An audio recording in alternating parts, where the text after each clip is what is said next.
Hey, hi.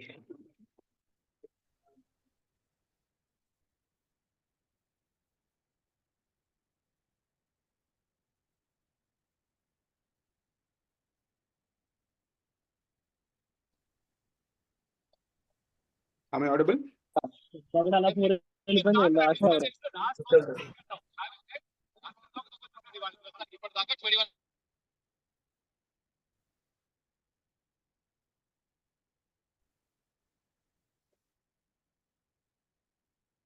Okay, fine. I don't know what is the problem. Maybe some technical issue. They couldn't able to start the class on time. Sorry for the inconvenience.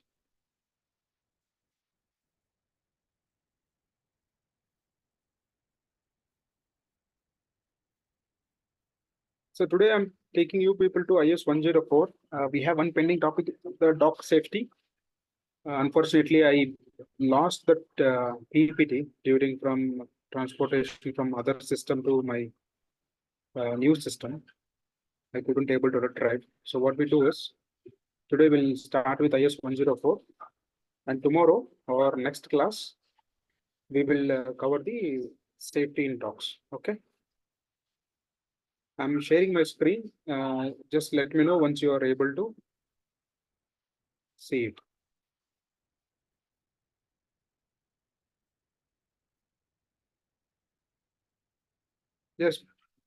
Just pin in chat box audible and visible. Just type AV.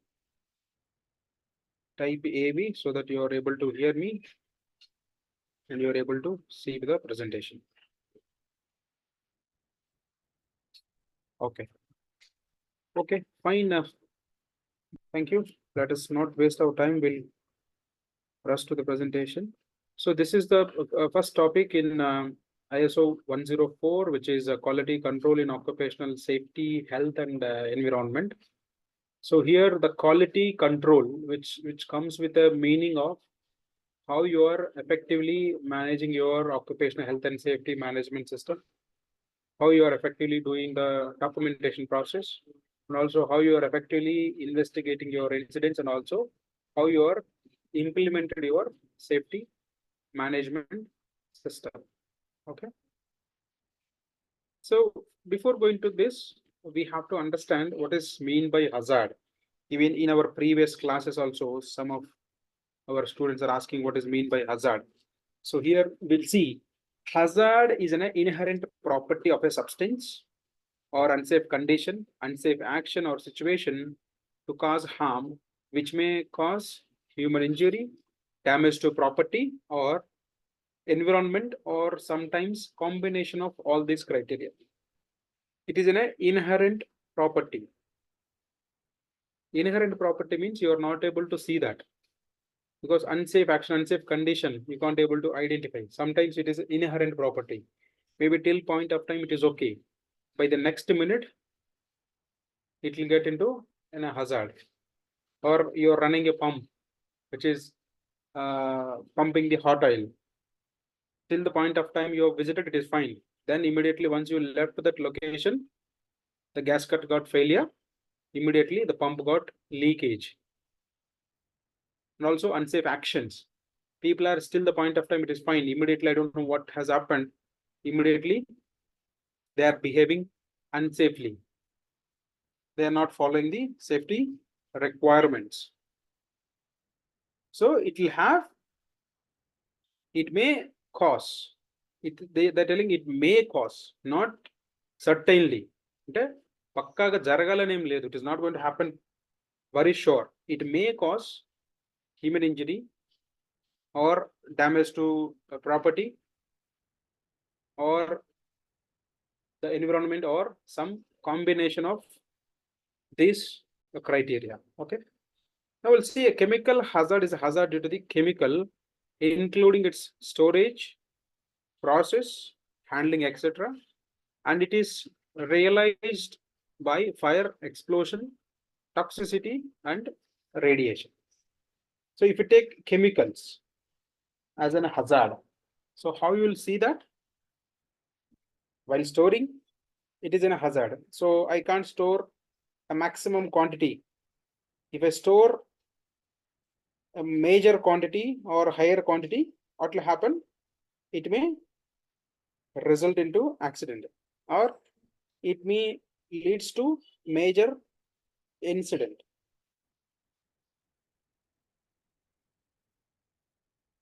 And also the process, what kind of process or what kind of process I'm doing with that chemical, that is also one of the issue we can come up with while handling the chemicals. Then also handling, how I am handling it. So we seen in static electricity chapter, for transferring of chemical, we have to follow all the precautions. Loading and unloading activity, earthing is very important, or I'm not keeping it properly, or I'm not storing it properly, so it result into accident. That may be a fire accident or explosion or toxic release or radiation. అంటే నేను వాడే కెమికల్ని store చేసే విధానం కానీ, నేను process చేసే విధానం కానీ, నేను దాన్ని హ్యాండిల్ చేసే విధానం కానీ ప్రాపర్గా చేయకపోతే అది ప్రమాదానికి గురయ్యే ఛాన్స్ ఉంటుంది. అంటే నేను ప్రమాదానికి గురయ్యే ఛాన్స్ ఉంటుంది. So risk is the likelihood and chance or frequency or probability of an undesired events, that is accident or injury or death, and occurring within a specified period or under specified circumstances, that is severity, effect or consequences. So severity we can call it in, we can take it as other words also, severity, effect or the consequence of incident. Risk is the probability, chance or frequency. అంటే ఎంత ఫ్రీక్వెంట్గా ఎన్నిసార్లు అవ్వచ్చు. For example ఒక 1 million hours నా factory run అయితే ఎన్నిసార్లు ఆ ప్రమాదం జరిగేదానికి ఛాన్స్ ఉంది. సివియారిటీ అంటే ఫస్ట్ టైం జరిగినప్పుడు ఒక చిన్న గాయమైంది, సెకండ్ టైం జరిగినప్పుడు ఒక ఫింగర్ అంతా కట్ అయిపోయింది, థర్డ్ టైం జరిగినప్పుడు ఒక హ్యాండ్ అంతా కట్ అయిపోయింది. So if you see these 3 scenarios, the first time I got a small injury, second time I lost one finger, and second time I lost my hand. So if you see these 3 scenarios, the third one is having high severity. So the effect of the uncertainty will be called as severity. అంటే తెలుగులో ఎలా చెప్పొచ్చు అంటే the తీవ్రత, అంటే ప్రమాద తీవ్రత అనేది ఎలా ఉంటుంది. Any doubts in this as of now?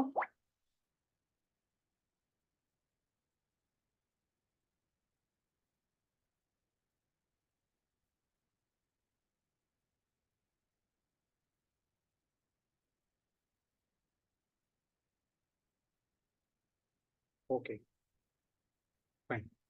Now we'll see what are the hazard identification techniques.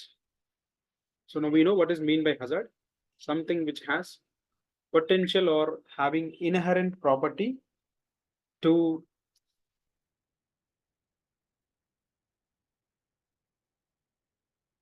lead into a human injury, property damage or environmental pollution.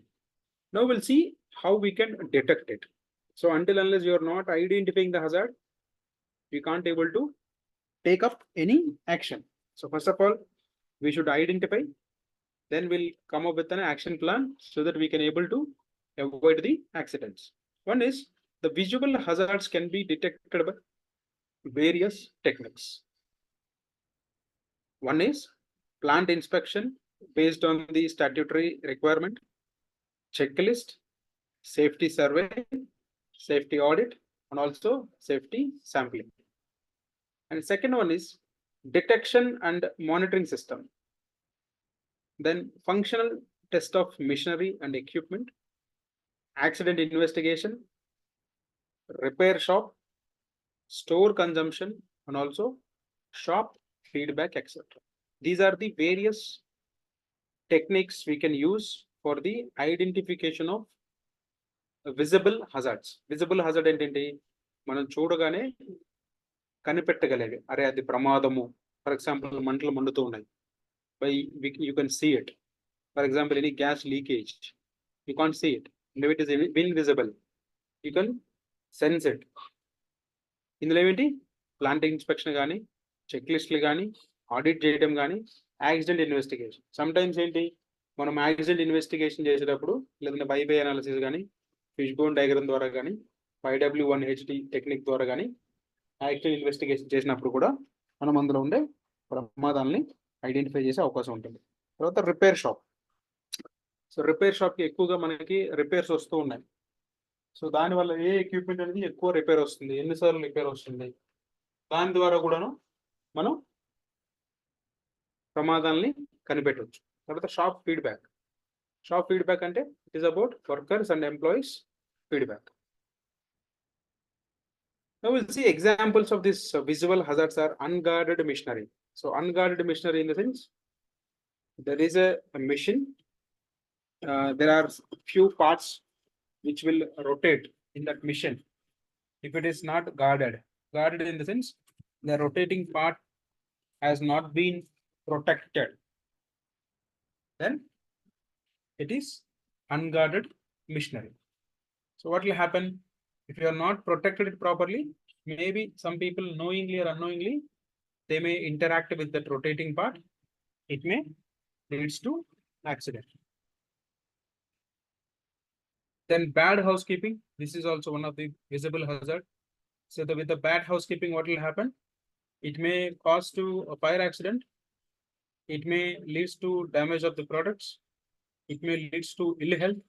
It may leads to create slip, trip, and also obstruction. It may leads to lose the morale of the people because of it is not properly well maintained shop floor. Then wrong practices. Wrong practice in the sense people are not following the SOPs or the procedures or the proper working methods. To discover such hazards, a careful planning and inspection system is necessary. We'll see how it can be done. Make a list of all statutory applicable provisions of the Factories Act and also other acts and make a survey on the plant to compare the existing provisions and find out the missing provisions or for the implementation. So first of all, it is talking about find out all the applicable legal requirements. Why legal requirements comes in? What is the importance of legal requirement with respect to safety? You can unmute and talk. PPE. No. How a legal requirement comes in the hazard identification? What is the relation between దీనికి ఆ యొక్క legal requirement కి ఉన్న సంబంధం ఏంటి?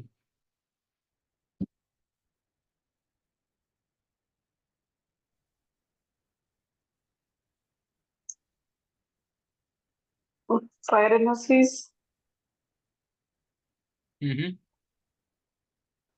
and fire extinguisher to be maintained. Okay, if I not take fire analysis, what will happen? I mean, that's a legal requirement to maintain. And then apart from that, related to the shop, there is shop establishment and labor. All these are legal requirements of any organization. Okay. And one more is occupation, I mean OC.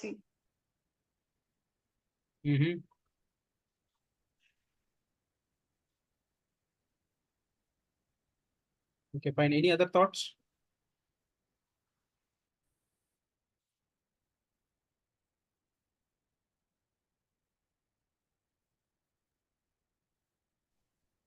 Hello sir. Yes, Hariram. Sir legal requirement में sir एक safety policy, safety management, ये सब sir legal requirement होता है और आपका welfare provisional हो गया सर, ये बहुत बड़ा है। अगर ये नहीं रहेगा तो फिर हम सेफ्टी पॉलिसी प्रोसेस या उसमें तो कोई एक्शन नहीं कर सकते सर। उसमें as per policy statement commitment होना चाहिए सर। ये अगर मिसिंग हो जाता तो वो बहुत बड़ा आ जाता है कंपनी और देश के लिए सर अपना। Okay.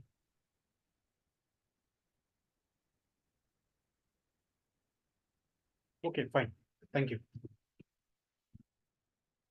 Boiler license. So why these legal requirements are comes in? Basically, if you see any legal requirement, for example, in the Factories Act, I think if I'm not wrong, section 22 or 23, machinery or guarding of machinery, or section 28 and 29, all the lifting machines, tools and tackles has to be calibrated. So why it is to be calibrated, or why the rotating part should be guarded? The government can leave to the management. Okay, let them do whether it is important for them, they'll do it. Otherwise, it is not required. Why the governments have been made all this legal requirement? Ultimately, it is linking to the life of the people who are working on those machines, using those tools or tackles, or using those equipments, or they are working with those machines. They may met with an accident. So keeping in that consideration, that's why these all legal requirements, statutory requirements are comes in to safeguard the people from such kind of hazards. So if you see, one is the one, identify all the required legal requirements so that you can able to identify which are missing so that you can implement it, we can control. Then make a list of materials, processes, operations, vessels, equipment, machinery, and also classify them as hazardous, non-hazardous. Chemical should be classified according to their hazardous properties. So once you have identified the legal requirements, then you will identify the list of materials and also list of activities, then operations, what kind of vessels or reactors or equipments, machinery, then hazardous and non-hazardous. And pramadakaram kanivi. And the chemical should be classified according to their hazardous properties and prepare a layout for the plant, machinery, equipment, premises, and also utility services like power, water, air, and gas. So in second case, what we have to do? We have to identify the materials, equipments, processes, and then we have to classify them based on their nature. The chemicals also we have to classify based on their nature so that we can effectively take the actions. Then we have to look for all the utility services which is required, like power, water, and also gases. Based on that, we have to plan a proper layout.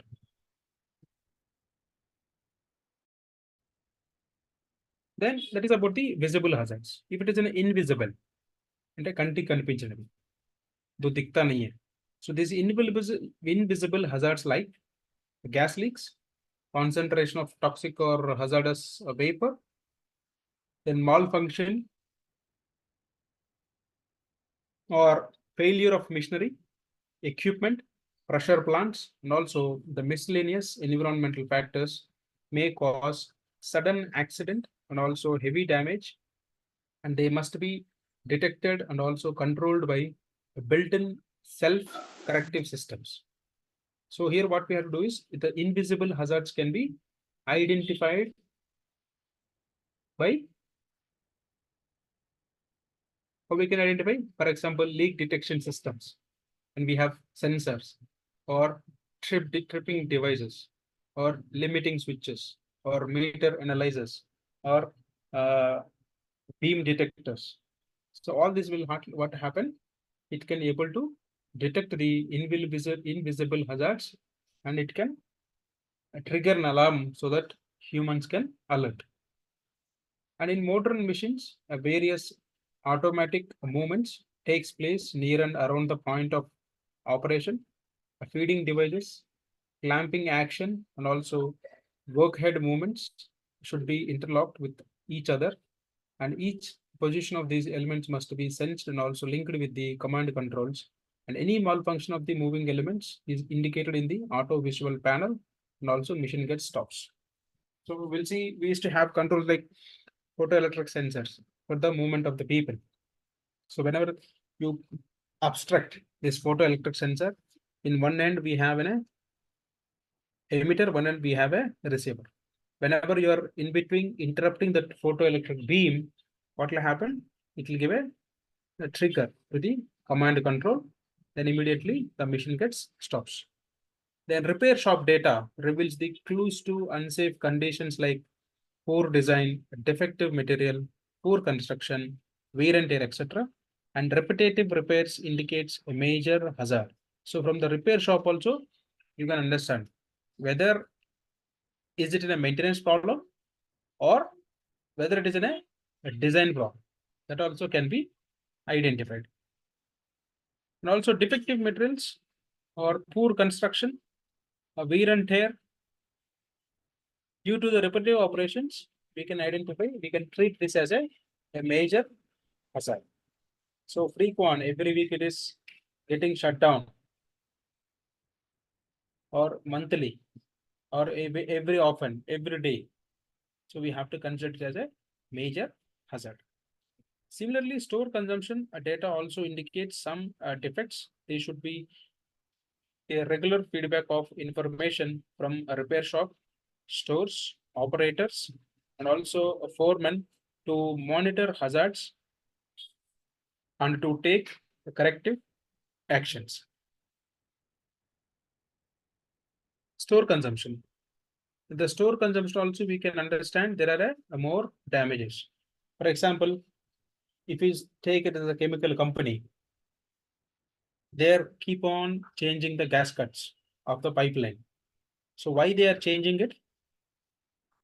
Because of the existing gaskets are not so quality, or the line pressure is more, the gaskets are not able to bear that pressure, or the incompatibility of the gaskets and also the flowing material, or the accidents are happening due to the pressurization. So by the seeing the store consumption also or certain material consumption, we can come across with there are many hazards. Now we'll see risk analysis, assessment, and management. So how we can do a risk analysis, how we can do a risk assessment, and how we can manage the risk. If you see a procedure of the risk management is stated as below, which includes risk analysis and risk management. అంటే risk management లో risk analysis దాంతో పాటుగా assessment అనేది ఒక భాగం. If you see the 5 steps as per the HSE guidelines as in a qualitative risk assessment, here look for the hazards. In the process of risk assessment, what we'll do, we will identify the hazard, or we will look for the hazard and decide who might be harmed and how. Who might harm?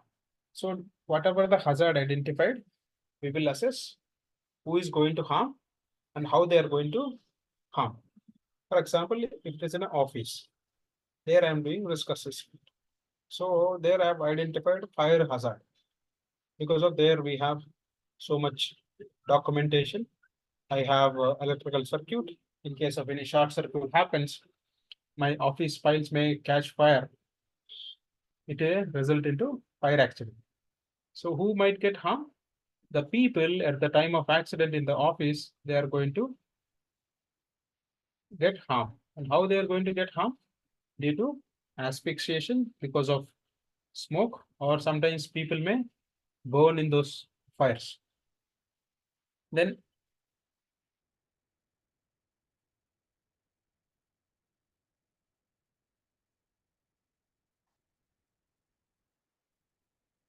once you have decided who might harm and how they'll harm, then evaluate the risk, decide whether the existing precautions are adequate or whether more should be done. So once you have done that, what we do is we will look for, okay, whatever the controls are there in place. Even you are doing here also hazard identification risk assessment, you will see the activity, then you will define the risk and severity, then we look for existing control, then you go for additional control measures. So apart from existing control measures, if the existing control measures are not meeting the requirement, then we go for additional control measures. Then record your findings, review your assessment and revise it if necessary. Once you have done, you will record all your findings. Then you will do a revision or you'll do an assessment. Then if it is required, you will revise it. For example, after some time, you have implemented a corrective action or preventive action, the risk level is came down, so that you will revise it. These steps suggest a simple method of risk assessment for any hazardous activity. It is a qualitative only, no factor is quantified, and the effect of control measures is taken into account. It is in a qualitative analysis because you are not doing any numbers, you are not identifying anything. Here the hazard, you tell it as medium hazard, low hazard, or high hazard. Here you are doing only qualitative assessment.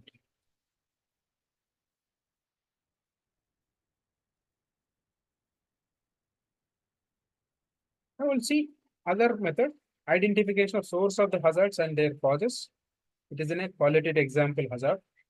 And this step is known as hazard identification. Next is analysis of mechanism of hazards occur and also the terminal consequences of hazards. This is a quantitative method which is HAZAM or consequence analysis, quantifies the concentration, death, injuries, damage or damage distance or effect. This step is known as hazard analysis. So in this, what you're happening, you are mentioning because of this hazard, there may be a chance of this maybe to get made trapped or this much quantity of material may get damaged. Here you are quantifying the severity of the incident or the hazard. Then probability means the frequency or likelihood of hazard occurring and there an estimation of the risk. So it is about frequency. So risk and probability of occurrence or the frequency, likelihood, at what frequently or how frequently it will happen. And this step is known as risk analysis and judgment of acceptability of risk against legal, social, or potential criteria. It is about how you are categorizing it, whether it is in a legal requirement or social or any political criteria.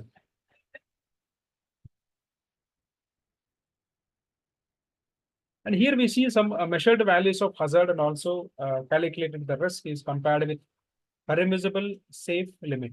How we can calculate permissible limits or PEL, permissible exposure limits, or TLV, threshold limit values, or other way of telling STL, short-term exposure limits. So with that, what will happen?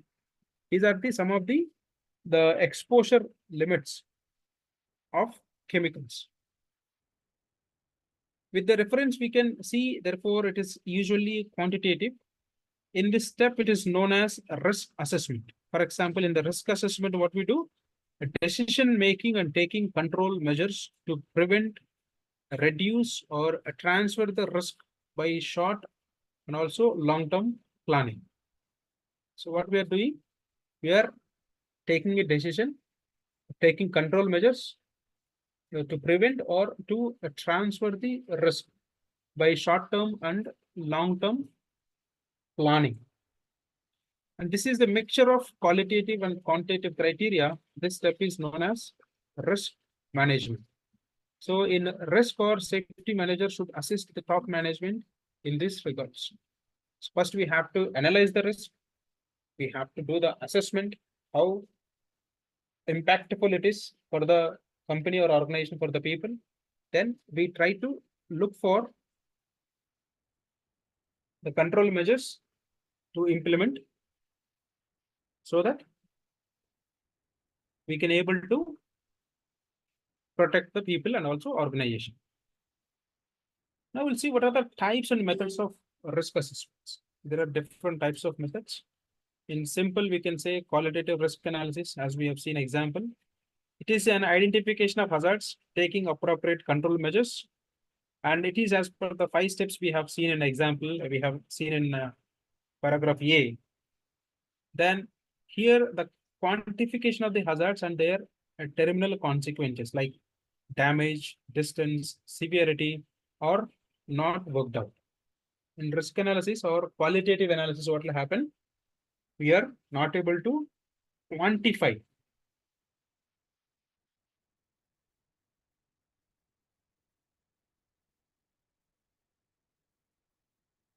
We are not able to quantify the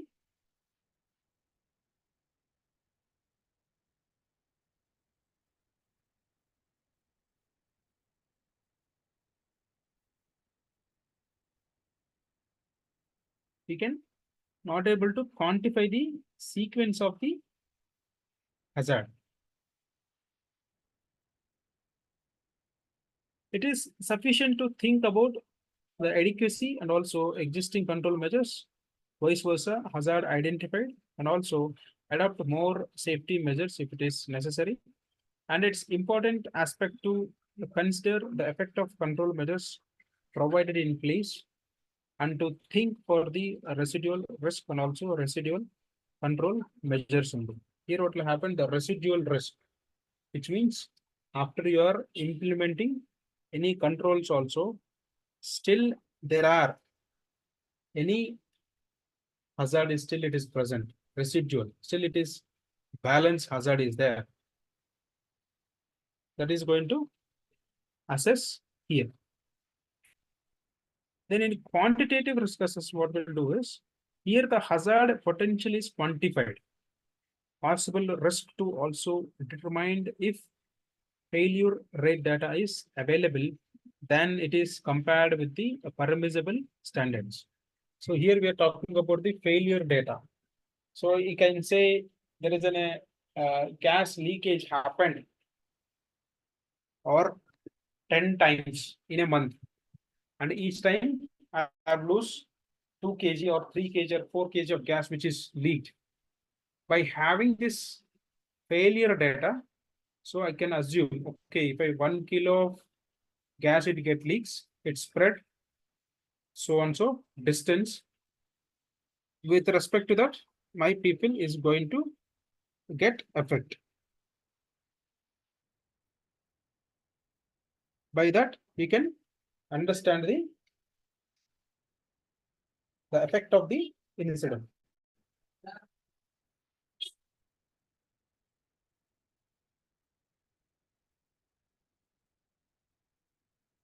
And then it will be compared with the permissible standards. Permissible standards in the sense, the permissible limits or whatever the quantity which is leaking, whether it is within the exposable limit or not.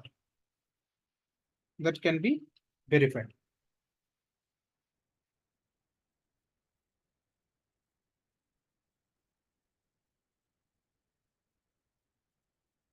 And then this will indicate whether the calculated risk is lower or higher than the permissible limit.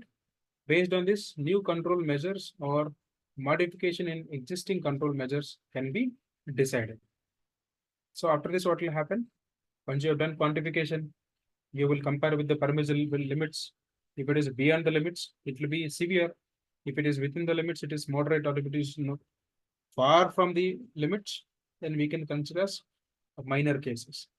Based on that, we will identify the control measures and we can implement. If you see the values followed in hazard potential can be quantified as properties of the material, storage parameters, and process parameters.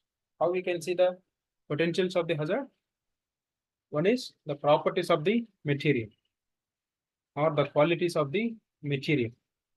Then storage parameters, how you are storing the or what conditions you are storing the material, and also the process parameters. What is your process parameters? At what is the temperature, up to what temperature you are taking the chemical, at what pressure you are doing your reactions. All this comes into the picture. And also manual exposures, visible and also measured hazards, transportation hazard, and collision hazards. All these values gives the severity of the risk. By considering all this, you can able to identify the severity. If you see similar values of the control measures provided can be quantified depending on the four controls to the best control. So how we can say four control and best control based on the effect of the control which is giving on the identified hazard. For example, the proper classification of good, better, and best controls is necessary, and these values gives the probability part of the risk. What will happen once you are implemented? If the probability came down, so what will happen? Your frequency will come down if the control is a better control. Then by using the formula risk equal to severity into probability, it is nothing but the severity of the incident and also the probability of the incident, how frequently it is happening. And the existing risk level can be calculated and also identified as low, high, higher, or highest, or low, medium, or higher.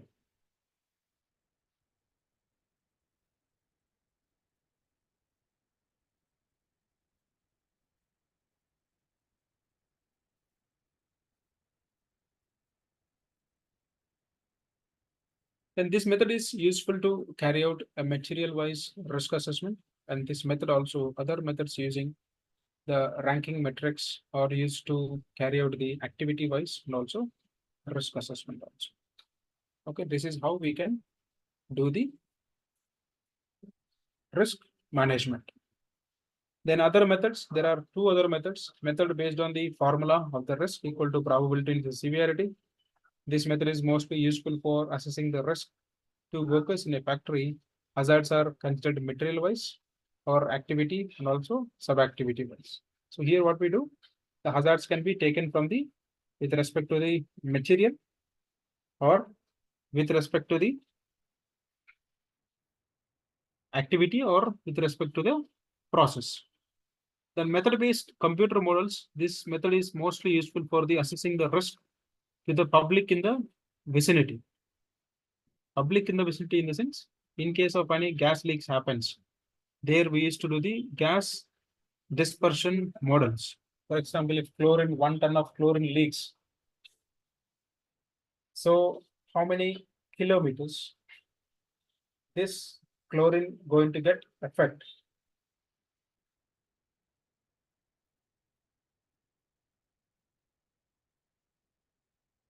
And how many distance it is going to spread?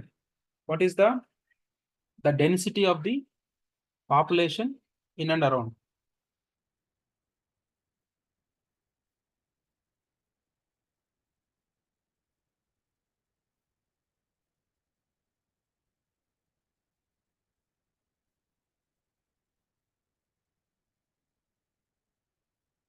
Okay.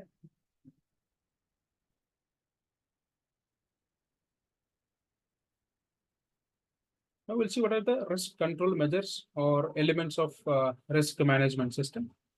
So here we'll see mission identification, establishing the risk management policies and procedures, and risk communication, then management of contract portfolio, claims supervision, receiving, monitoring, and also evaluating the risk management program. Then in the risk and uncertainty assessments, we do hazard identification, risk analysis, risk measurement, and also risk assessment. Then risk control, here we'll do avoidance of risk, how we can avoid